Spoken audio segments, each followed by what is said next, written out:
Hello ஃபீஃபர்ஸ், நாங்களோட Lakshmi. நீங்கள் பார்த்துருக்கிறது 0 லக்ஷ்மி. ஒரு பயங்கர சர்ப்ரைஸான ஒரு அப்டேட்டு என்னென்னா, விஜய் மறுபடியும் அவரோட வீட்டில் இருக்கார்.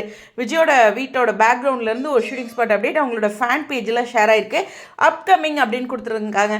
விஜய் வந்து ஒரே ஒரு விஷயம் சொன்னாங்க, காவிரி இல்லாமல் நான் திரும்பி வரமாட்டேன் அப்படின்ட்டு. அப்படி இருக்கும்போது ஒரு வேளை வெண்ணிலா ரிலேட்டடான ஏதாச்சும் ஒரு விஷயம், ட்ரீட்மெண்ட், சம்திங், ஏதாச்சும் ஒரு காரணத்துக்காக, ஆனால் தாத்தா பாட்டி பார்க்காமையே இருக்க போகிறாரா அப்படிங்கிற மாதிரி நிறைய கேள்விகள் இருந்துச்சு.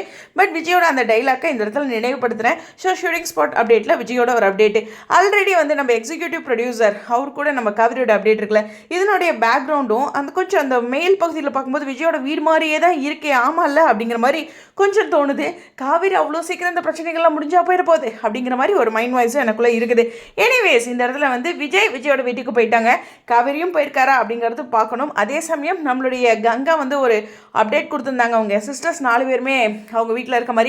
பட் அது இன்னைக்கான அப்டேட் தான் அப்படின்னு ஷுவராக சொல்ல முடியாது. ஏன்னா நம்மளுடைய எக்ஸிக்யூட்டிவ் ப்ரொடியூசர் வந்து குமரன் கூட ஒரு அப்டேட் கொடுத்துருந்தார். அதில் டேட்டும் மென்ஷன் பண்ணியிருந்தார், 5 மார்ச் 5ஆம் தேதி அப்படின்ட்டு. அதனால் ஒரு சில அப்டேட்ஸ் வந்து நமக்கு முன்ன பின்ன கிடைக்கும். அதே நாளில் எக்ஸ்க்ளூசிவாக கிடைக்கணும் அப்படிங்கிறது கிடையவே கிடையாது இல்லையா? ஒரு புரிதலுக்காக விஜய் கண்டிப்பாக விஜயோட வீட்டில் இருந்து இருக்கிறனால ஒரு முக்கியமான காட்சிகளாக இருக்கும் அப்படிங்கிறதா இன்றைக்கான ஷூட்டிங் ஸ்பாட்டா அப்படிங்கிறதும் தெரில.